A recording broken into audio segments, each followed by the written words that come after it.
Alô, som. Ok. Boa noite, família, mais uma vez. Agora sim. Vamos abrir as nossas Bíblias em Atos capítulo 5, verso 1. O texto que nós vamos abordar nessa noite é um texto que eu não estava planejando abordar nessa semana, mas de alguma forma ele veio ao meu coração. E eu comecei a fazer algumas reflexões, Deus começou a me mostrar algumas coisas nele, e eu quero compartilhar com vocês nessa noite. E gostaria que você, então, procedesse a leitura aí também na sua casa, e nós queremos fazer uma reflexão nesse texto de Atos capítulo 5, verso 1 a 11. É um texto forte, é um texto muito forte. Mas ele traz algumas advertências para nós, que são muito necessárias na época em que nós vivemos. Muito bem, às vezes a gente olha para a igreja primitiva e a gente tem uma visão romântica da igreja primitiva. A gente acha que a igreja primitiva não tinha os seus problemas. E Atos 5 nos mostra que a igreja, mesmo em meio a tantos milagres e generosidade, também tinha seus problemas, suas hipocrisias e suas questões a tratar. Então nós vamos ler o texto. Diz assim: havia, porém, um homem chamado Ananias, que com sua esposa Safira vendeu uma propriedade. Levou apenas parte do dinheiro aos apóstolos, mas com a aprovação da esposa afirmou que aquele era o valor total e ficou com o resto. Então Pedro disse: Ananias, por que você deixou Satanás encher seu coração? Você mentiu para o Espírito Santo, quando guardou parte do dinheiro para si. A propriedade era sua para vender ou não, como quisesse. E depois de vendê-la, o dinheiro também era seu, para entregar ou não. Como pôde fazer uma coisa dessas? Você não mentiu para nós, mas para Deus. Assim que Ananias ouviu essas palavras, caiu no chão e morreu. Um grande temor se apoderou de todos que souberam o que havia acontecido. Então alguns jovens se levantaram, envolveram o corpo num lençol e o levaram para fora, e depois o sepultaram. Cerca de 3 horas depois, sua esposa entrou sem saber o que havia acontecido. Pedro lhe perguntou: foi esse o valor que você e seu marido receberam pelo terreno? E ela respondeu: sim, foi esse o valor. Então Pedro disse: como vocês puderam conspirar para pôr à prova o Espírito do Senhor? Veja, os homens que sepultaram seu marido estão logo ali, perto da porta, e também levarão você. No mesmo instante ela caiu no chão e morreu. Quando os jovens entraram e viram que ela estava morta, levaram o seu corpo para fora e a sepultaram ao lado do seu marido. Um grande temor se apoderou de toda a igreja e de todos que souberam desse acontecimento. Esse texto de Atos, ele lembra um pouco o Antigo Testamento. Pecado, punição. E não é comum no Novo Testamento essas coisas acontecerem dessa maneira.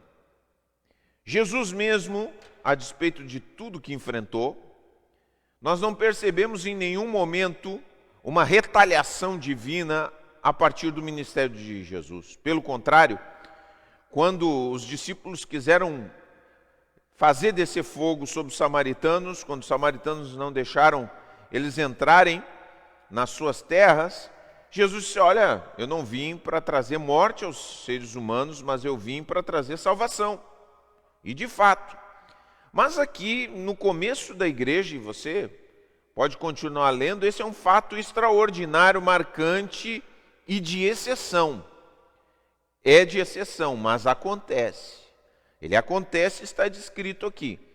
Quer dizer, aqueles membros da igreja, é bem provável, diz que o nome, inclusive, que Safira leva, era um nome que geralmente era escolhido pelas madames, pelas famílias muito pudentes, muito ricas daquela época. E provavelmente seu marido tinha a mesma classe social que ela. E por eles poderem vender uma propriedade, provavelmente eram gente muito rica. E claro que o texto bíblico ele não nos dá detalhes, mas ele nos conta a situação em tintas gerais, mas é bem provável que as declarações de doações e tudo isso tivesse sido algo muito público e algo que realmente trazia uma grande popularidade para aqueles que estavam doando.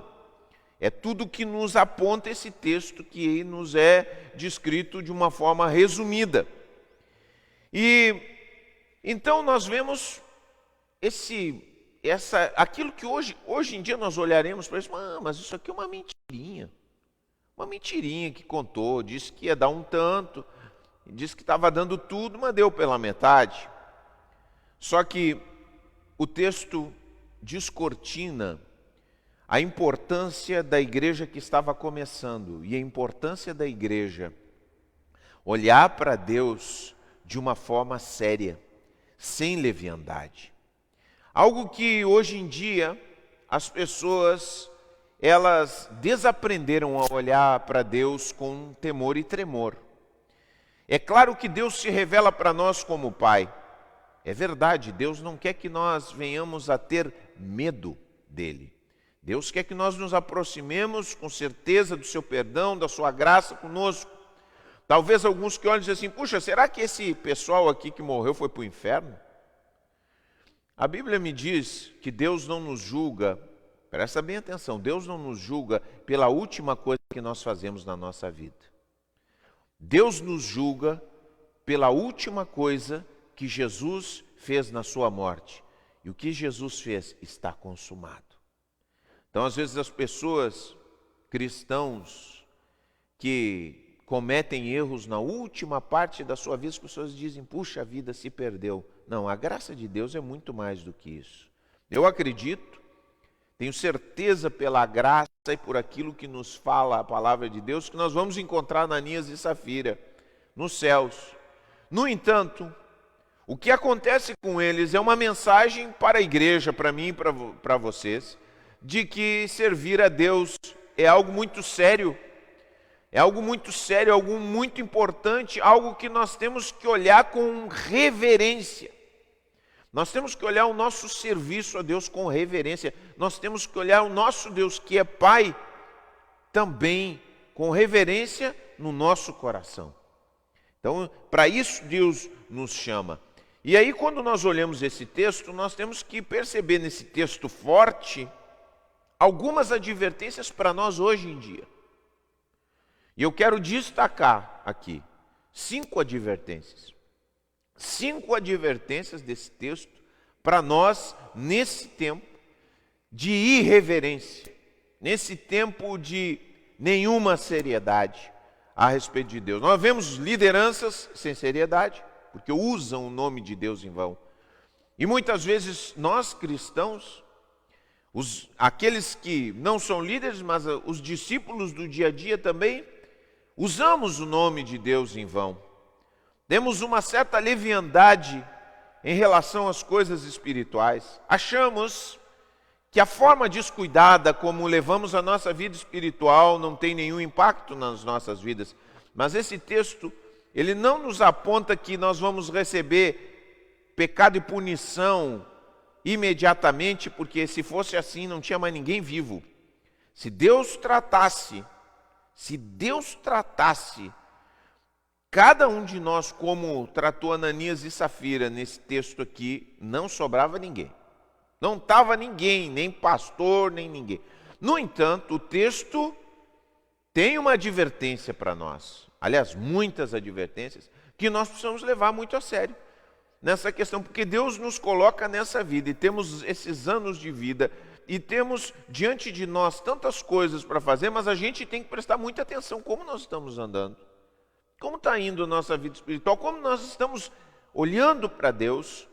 E como nós estamos lidando com coisas tão sagradas, tão importantes na nossa vida, porque isso tem um impacto espiritual em nós.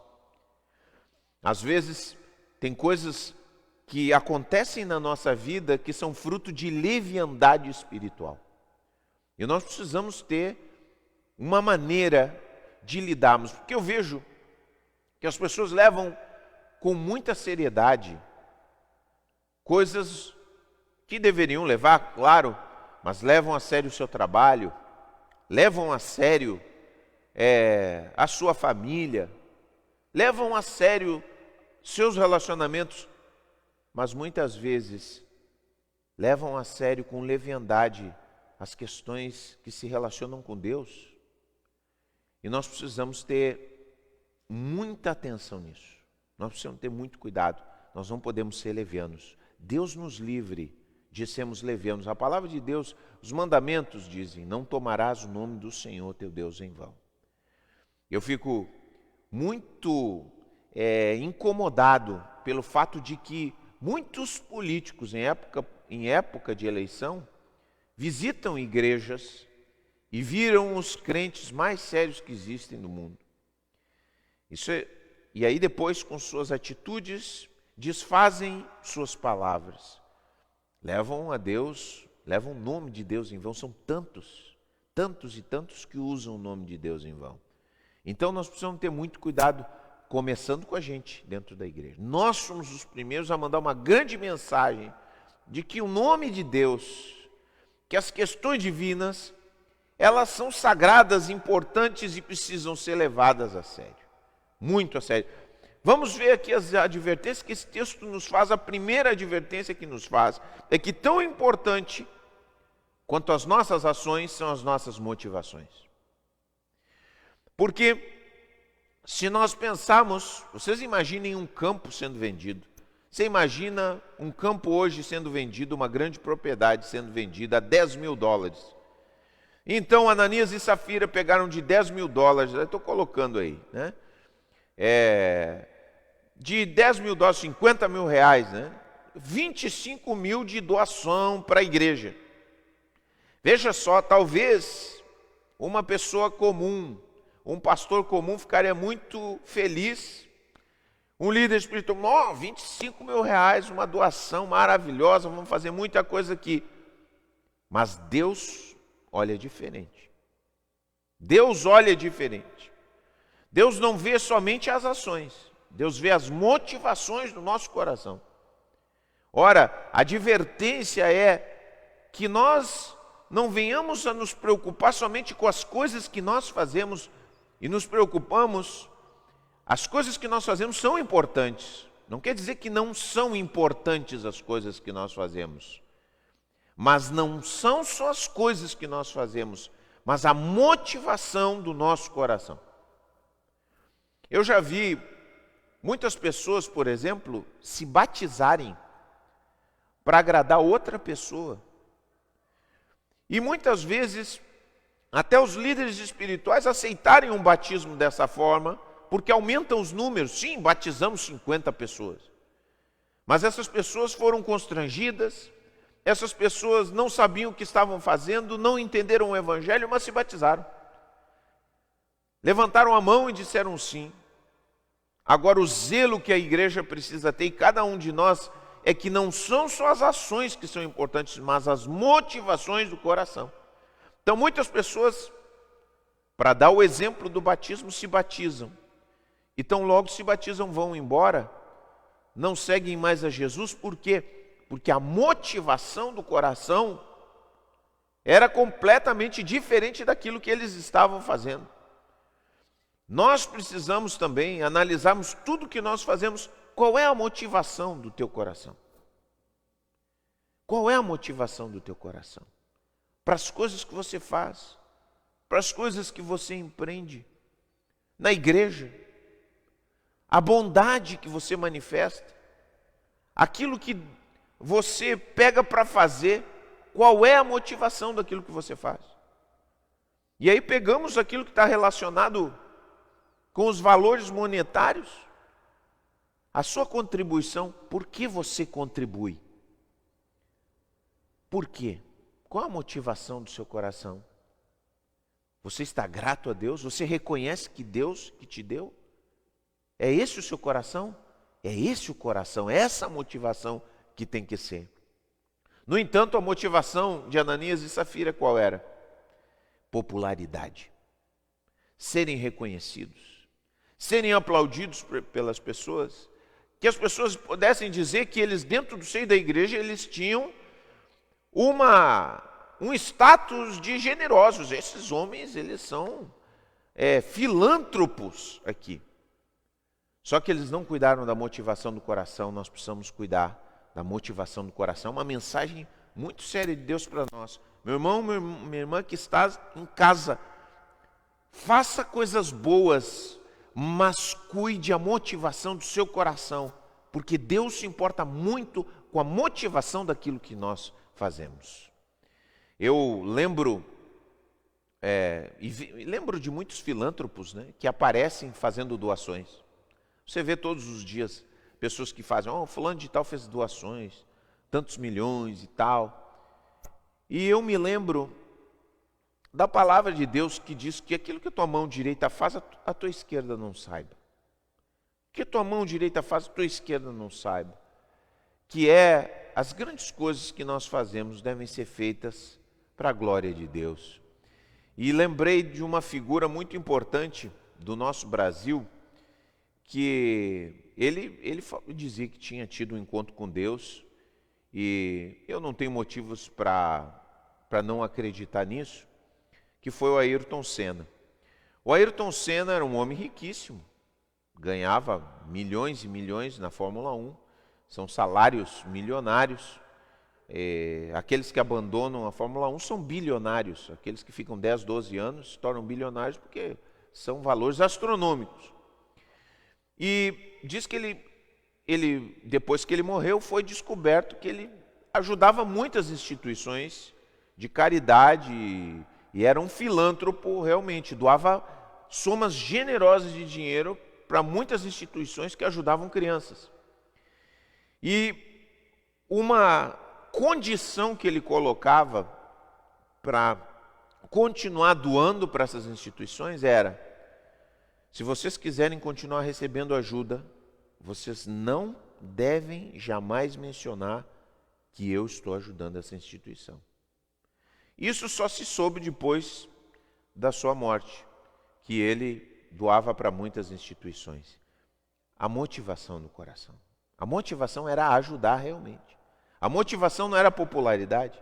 A motivação não era ser bonzinho diante das pessoas, mas ajudar mesmo. Então, nós também precisamos cuidar da motivação do nosso coração.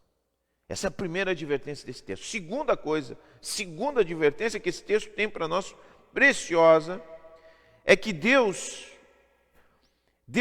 resiste à fé que existe para fazer propaganda de si mesmo. Tem muitas pessoas que querem usar Deus, querem usar a Deus para se promoverem. Querem usar o nome de Deus para se promoverem. Eu tenho muita desconfiança de quem usa o nome de Deus para se promover em qualquer âmbito da vida. Nós temos que ser muito cuidadosos, extremamente cuidadosos. Nós vemos que Deus resiste isso, porque Ananias e Safira tentaram utilizar as coisas santas de Deus para se autopromoverem. E ali, Deus manda uma advertência para a igreja de todos os tempos e para nós também. Porque muitas vezes nós criamos um personagem religioso dentro da igreja. O eu religioso. Então, é o Fabiano, o pastor, é o João, né, o crentão, que se apresenta como um personagem. Então todo mundo olha para ele, e diz: puxa vida, que pessoa maravilhosa, mas ele é um personagem criado. E ele se relaciona com as pessoas a partir desse personagem. o personagem, o crente bom, o crente legal. Mas ele não é assim. Ele lá dentro do seu coração, ele não é assim, ele não tem nenhum interesse. Mas ele se aproveita.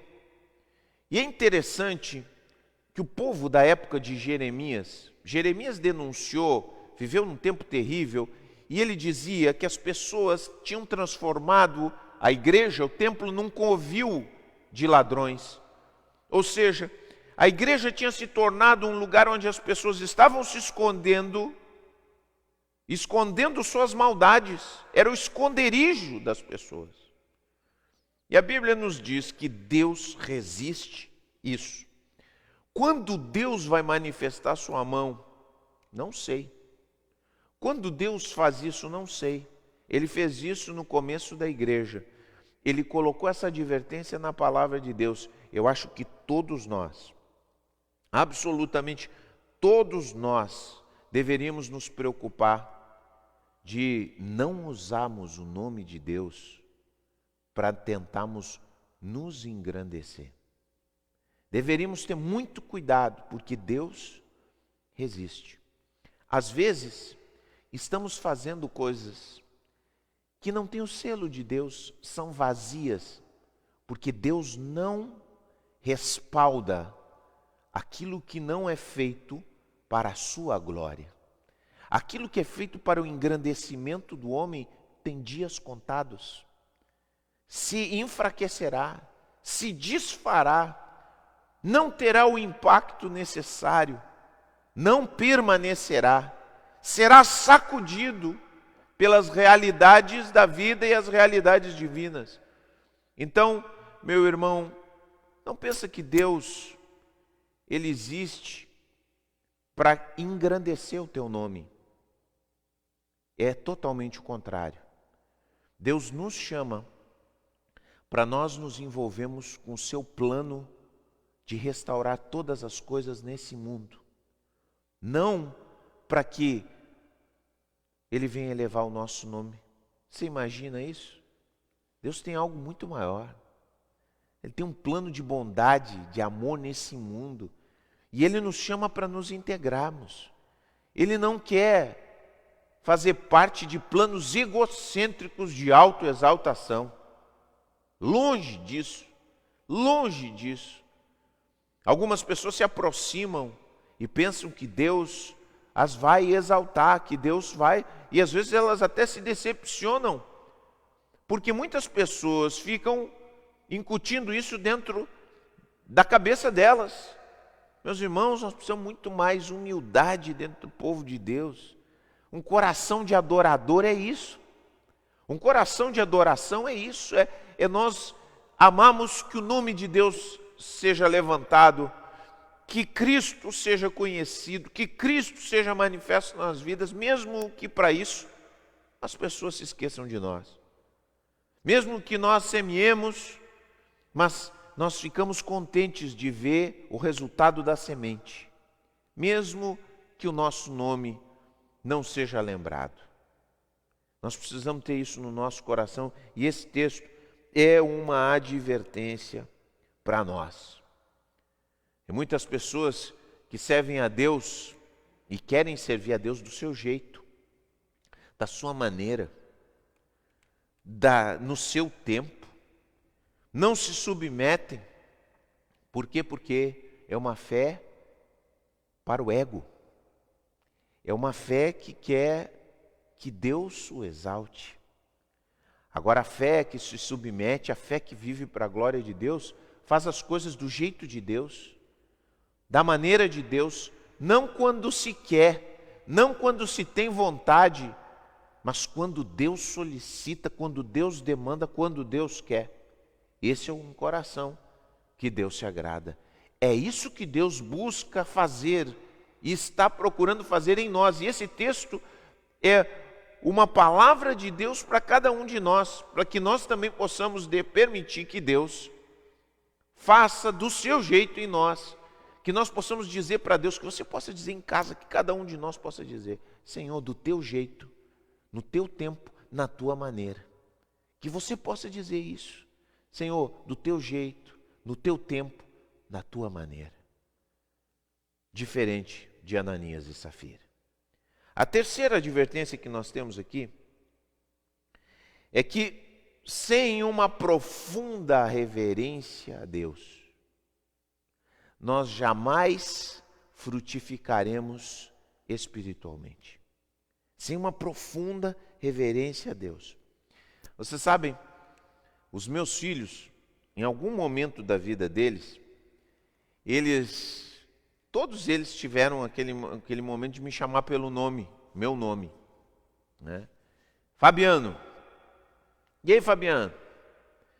Todas as vezes que eles tentaram me chamar pelo nome, eu digo assim, opa, eu tenho um nome para vocês, e é com esse nome que eu quero ser chamado, Pai. É Pai, não é Fabiano. Fabiano é uma irreverência na boca de um filho. E eles davam risada, mas sempre me chamaram de Pai. E a gente precisa ter, imagina, né? Essa é a relação. E nós precisamos ter uma profunda reverência com Deus também. Precisamos ter uma profunda reverência. Ao mesmo tempo em que temos total liberdade de chegarmos a Deus com os nossos pecados. Por outro lado, nós não podemos tomar o nome do Senhor em vão. Nós não podemos ser levianos com Deus. Sabe, todas as coisas estão patentes diante dos olhos de Deus. Todas as coisas são vistas por Deus.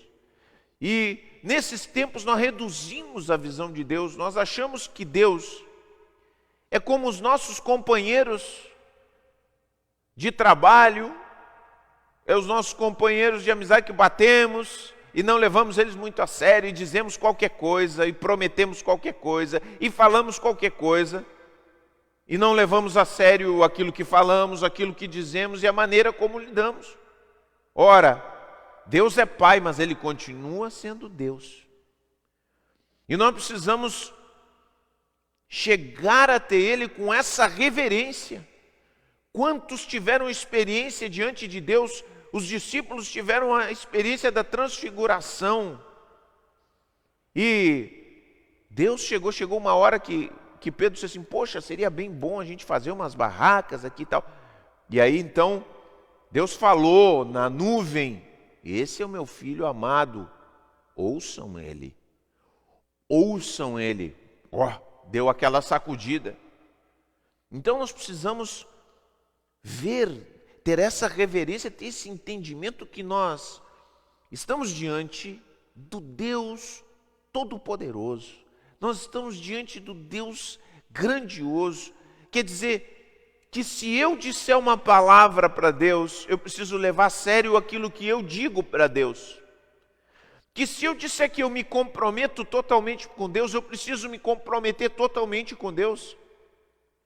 Se eu pedir oração a respeito de algo, eu preciso ter uma determinação de lutar por aquilo que eu pedi a Deus.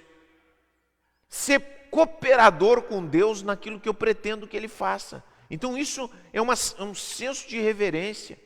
Quer dizer, eu tenho que saber que minha vida está patente diante de Deus. Nós servimos a um grande Deus, a um Deus Todo-Poderoso, Criador de todas as coisas.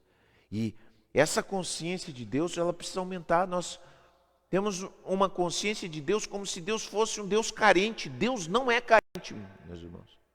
Deus não é carente. Deus criou por amor. Mas Ele não é carente. Então alguns de nós achamos que Jesus, Ele vai entrar em crise se nós não fizermos as coisas conforme Ele prescreve para nós, conforme Ele determina. Não, Deus não vai entrar em crise. Quem vai entrar em crise somos nós. Nós invertemos as posições. Nós nos colocamos no trono e damos ordens a Deus. E achamos que Deus deve fazer dessa ou tal maneira. Quando é Deus que criou todas as coisas, Deus ordenou todo o universo. E nós temos que andar de acordo com suas ordens, com a maneira como ele fez as coisas. Então, meu universo, minhas regras. É isso que Deus determina. É isso que Deus determina. E nós precisamos resgatar isso dentro dos nossos corações, como cristãos. Nós precisamos nós precisamos sair do trono imaginário que nós temos, porque é um trono imaginário, porque quem está no trono, quem reina soberano sobre todas as coisas, é o nosso Deus. Então, precisamos resgatar essa profunda reverência que Ananias e Safira perderam. E por isso não frutificaram. Algumas pessoas se perguntam, por que a minha vida não frutifica espiritualmente? Porque parece que está sempre trancando. Muitas pessoas não frutificam porque andam e olham para Deus de uma maneira irreverente. Perderam a reverência. Eu pergunto para você que está me ouvindo. Seu coração é um coração reverente diante de Deus? Você leva a sério as coisas que você fala para Deus? Você leva a sério o fato de que você vai prestar contas da sua vida para Deus? Você leva a sério os compromissos que você fez com Deus? Você leva a sério? Isso é reverência. Quarto lugar, a palavra de Deus me ensina que nós mentimos a Deus. Essa é uma advertência que às vezes nós não nos ligamos. Nós mentimos a Deus quando nós enganamos os nossos irmãos. Mentimos a Deus. Vejam só. Ananias e Safira mentiram para Pedro. Mentiram para Pedro. E Pedro diz assim, vocês não mentiram para mim, vocês mentiram para o Espírito Santo. Mentiram para o Espírito Santo. Que tremendo, que sério. E quantas vezes nós mentimos para as pessoas que tentam nos estender a mão? Pessoas que Deus está usando, que são as mãos de Deus em direção a nós. Quantas vezes mentimos, enrolamos o nosso discipulador? Quer dizer, como é que está a tua vida? Está tudo bem, não está bem. Mas mentimos uma vez atrás da outra.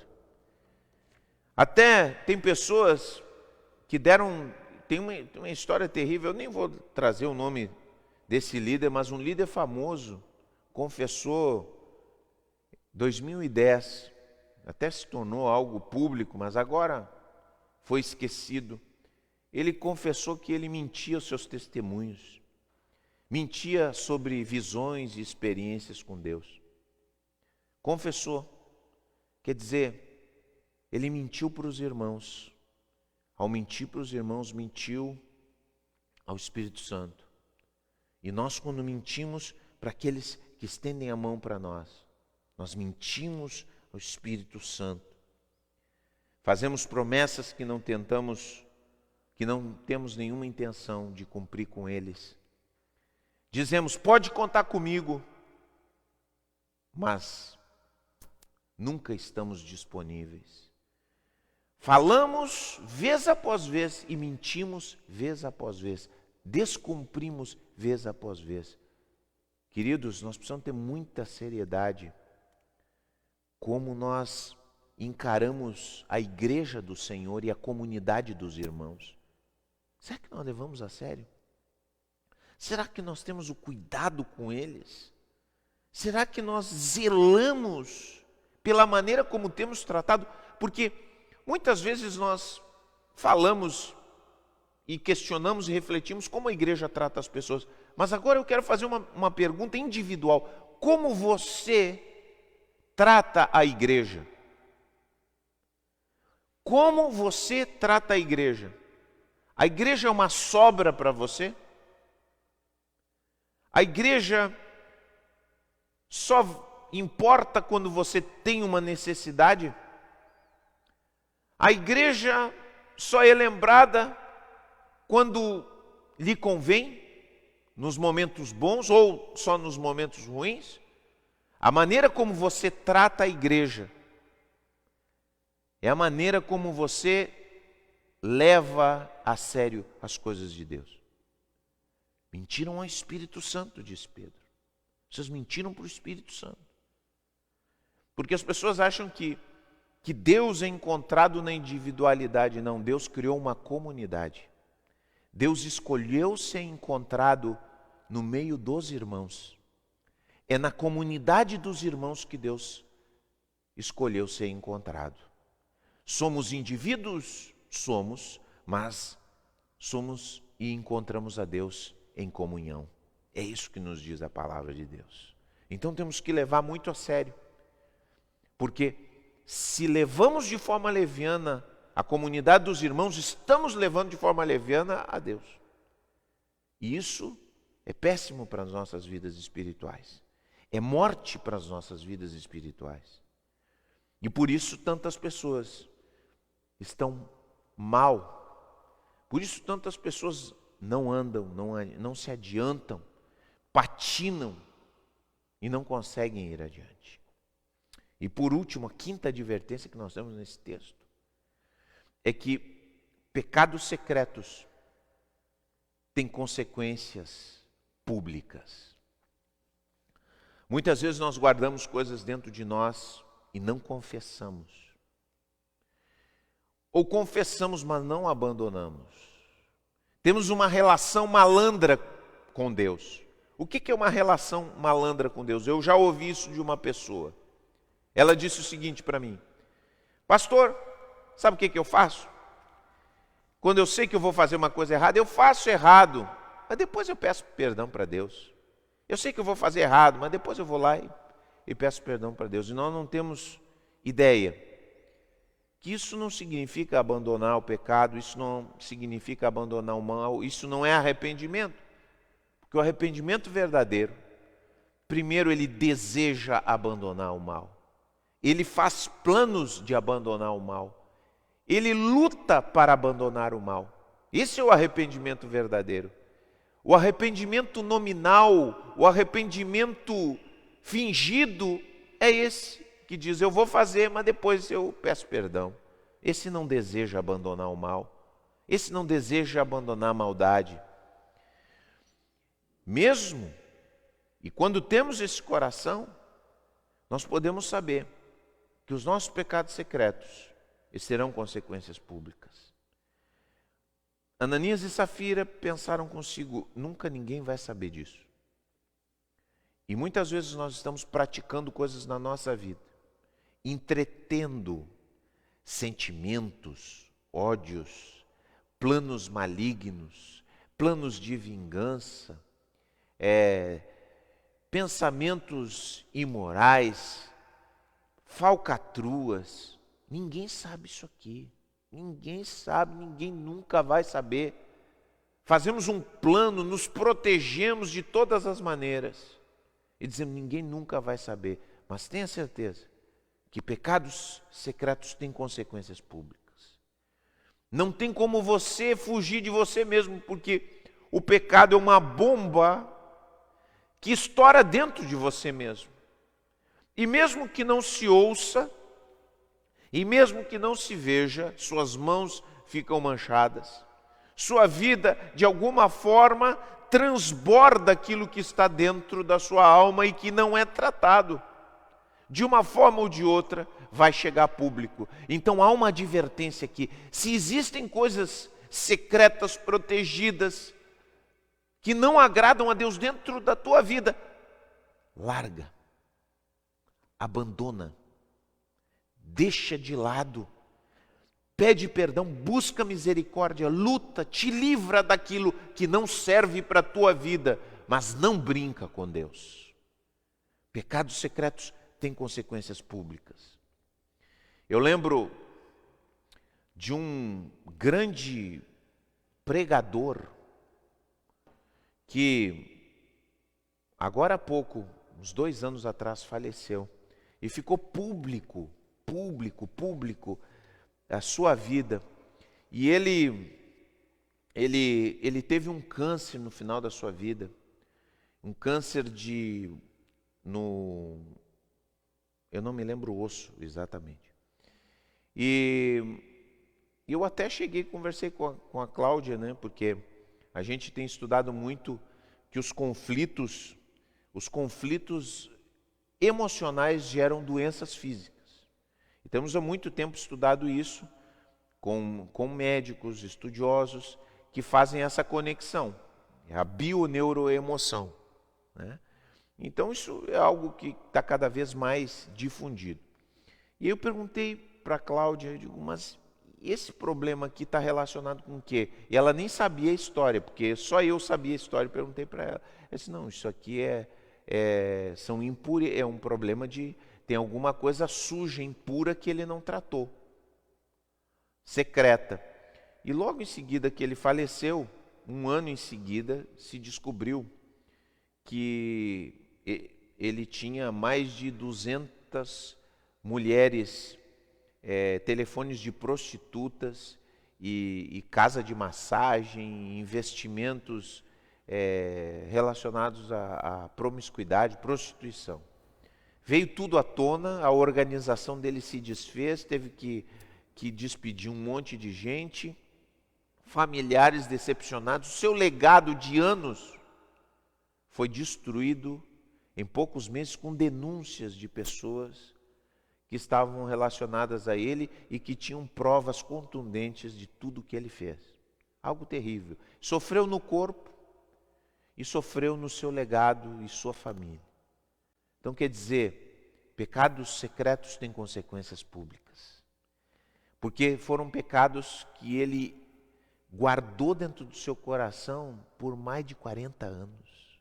40 anos guardando aquilo ali. E pensando no seu coração, como eu sou esperto, ninguém vai me pegar, ninguém vai ver. Mas a palavra de Deus nos diz, uma hora ou outra, pecados secretos têm consequências públicas. A advertência da palavra de Deus deve fazer cada um de nós tremer e olhar para si mesmo e cuidar da sua alma. Porque as questões espirituais são basilares, fundamentais, e nós temos que levar muito a sério. Nós precisamos ter reverência diante de Deus. Que cada um de nós possa ter um coração cheio de reverência, como a igreja teve quando tudo aquilo aconteceu. Houve temor dentro dos corações. Que haja temor também, respeito diante de Deus, reverência diante do nome de Deus, que é santo. Ele é Pai, mas também é santo. E nós precisamos entender essas duas realidades. E temos esse equilíbrio na nossa perspectiva. E que o Senhor, que o Espírito Santo de Deus possa falar com cada um de nós. E que essa palavra possa ser uma advertência para que cada um de nós olhe para si. E que a gente possa se perguntar, será que eu estou tendo a seriedade que eu preciso ter com as questões espirituais? Ou eu estou sendo leviano? Essa é uma pergunta que todos nós precisamos fazer. Essa é uma pergunta fundamental nesses tempos de irreverência, de leviandade em relação a Deus. Que Deus nos ajude, que o Espírito Santo de Deus possa falar ao teu coração como falou ao meu coração, através dessa palavra. Em nome de Jesus. Vamos orar. Senhor nosso Deus, nosso Pai, nós te agradecemos pela tua palavra. É uma palavra forte, mas é uma palavra que nos adverte, Senhor.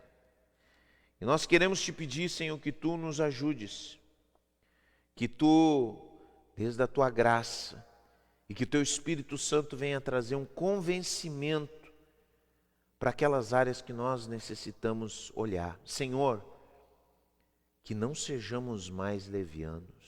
Pai amado, que toda leviandade em relação às questões espirituais sejam abandonadas, Senhor, dos nossos corações, e que possamos ter temor e tremor em relação a Ti, a Tua igreja, Tua palavra, Senhor.